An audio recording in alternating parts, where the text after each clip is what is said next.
કરીએ તો સુરતના કતાર ગામમાં અકસ્માતમાં એકનું મોત થયું કે જ્યાં ટ્રકે અડફેટે લેતા મહિલાનું ઘટના સ્થળે જ મોત નીપજ્યું છે। અકસ્માતને લઈને સ્થાનિકોમાં પણ ભારે રોષ જોવા મળી રહ્યો છે। વધુ વિગતો સાથે સંવાદદાતા રાકેશ બ્રહ્મભટ્ટ સીધા જોડાઈ ચૂક્યા છે। રાકેશ, અનેકવાર અકસ્માતની ઘટનાઓ સામે આવતી હોય છે અને હવે એક મહિલાનું મોત થયું છે। હાલ શું વધુ માહિતી?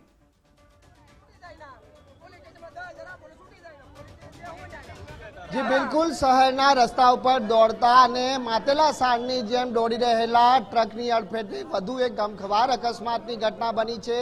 પગપાળા જતી મહિલાને અડફેટે લેતા ઘટના સ્થળે જ મહિલાનું કરુણ મોત નીપજતા લોકટોળું રોષે ભરાયું છે। આ પ્રકારે હાલ જે ટ્રક ચાલકને જે ટોળાને સોંપવા અંગેની માંગ સાથે અહીં લોકોએ ઘેરાવ કર્યો છે। હાલાકી ટ્રક ચાલકને અટકાયતમાં લઈ લેવામાં આવ્યો છે, પરંતુ પોલીસ પીસીઆર વાહન છે તે આગળ વધવા દેવામાં નથી આવી રહી, કારણ કે લોકોમાં એક પ્રકારનો રોષ એ છે કે આ પ્રકારના જે ટ્રક ચાલકો છે એ ટ્રક ચાલકો બેફામ રીતે ટ્રક હંકારી રહ્યા છે અને તેના કારણે આ પ્રકારની અવારનવાર અકસ્માતની ઘટના બની રહી છે। માસૂમ 4 વર્ષની જે બાળકીએ માતાની છત્રછાયા ગુમાવી છે, ત્યારે લોકોનું શું કહેવું છે જાણવાનો પ્રયત્ન કરીશું। શું કહેવું છે? અત્યાર સુધી મેહુલભાઈ અત્યાર સુધી બધાને ઇન્સાફ દેવરાવે છે, તો અહીંયા આવવામાં કેમ વાર લાગી? ઘટનામાં એક્સિડન્ટ જ છે।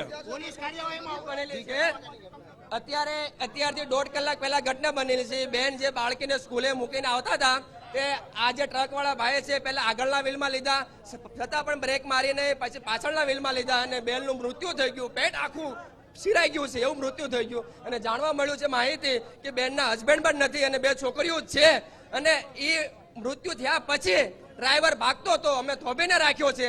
ડ્રાઈવર પાસે નથી કોઈ લાયસન્સ, નથી કાગળિયા અને આવી દારૂની અમને વાયસ આવતી હતી, અમે થોભી રાખ્યો છે અને એસએમસી ના એના માણસો આવીને અને એના બચાવ પક્ષમાં ખેંચતા હતા અને પોલીસ આવી દંડા લઈને અમને ધમકી આપવા બરાબર આવી રીતે ઘટના બની છે। મુખ્યમંત્રીને હર્ષભાઈ સંઘવી મારી નમ્ર વિનંતી છે કે આવી ઘટના બનવી ન જોઈએ, જે કઈ ઘટના બની છે અને કડકમાં કડક સજા થવી જોઈએ। બસ બિલકુલ કડક કાર્યવાહીની માંગ કરવામાં આવી રહી છે અને હાલ દ્રશ્ય બતાવવાનો પ્રયત્ન કરીશું કે અહીં જે ધક્કા મુક્કી એના દ્રશ્યો પણ સર્જાઈ રહ્યા છે।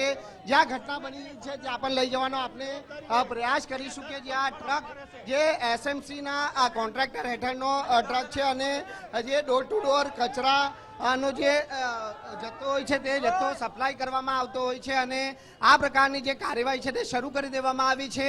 મહિલાનું ઘટના સ્થળે જ કરુણ મોત થયું છે અને દ્રશ્ય આપ જોઈ શકો છો કે અહીં પોલીસ દ્વારા પણ જે કાર્યવાહી કરવામાં આવી રહી છે।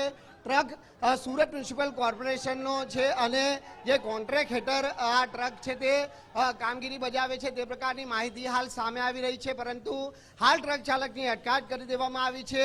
જોકે ભૂતકાળમાં પણ આ પ્રકારની અવારનવાર જે ઘટનાઓ બની છે ત્યારે આ ઘટનાઓને લઈને હવે લોકોનો રોષ છે તે ચોથા આસમાને જોવા મળી રહ્યો છે। હાલ જે દ્રશ્યો જોઈ શકો છો કે પોલીસ પીસીઆર વાનનો લોકો દ્વારા ઘેરાવ કરવામાં આવી રહ્યો છે। પીસીઆર વાનમાં જે ચાલક છે તે ચાલક અને ટોળાને સોંપવા માટેની માંગ કરવામાં આવી હતી, પરંતુ કાયદો અને વ્યવસ્થાની સ્થિતિ જળવાઈ રહે તે માટે પોલીસનો મોટો કાફલો પણ અહીં આવી પહોંચ્યો છે। એક પ્રકારે ઘર્ષણની સ્થિતિના દ્રશ્ય સ્પષ્ટપણે જોવા મળી રહ્યા છે। લોકોની એક જ માંગ છે કે કોર્પોરેશનનો ટ્રક છે અને કોર્પોરેશનનો ટ્રક હોવાથી અહીં કડક કાર્યવાહી કરવામાં આવે।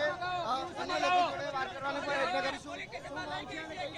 માંગ એ જ છે કે પોલીસ વાળા બચાવ પક્ષ કરીને લઈ ગયા છે, આ લોકોને એસએમસી હતું એટલે બચાવ પક્ષ કરીને બધા લઈ ગયા છે।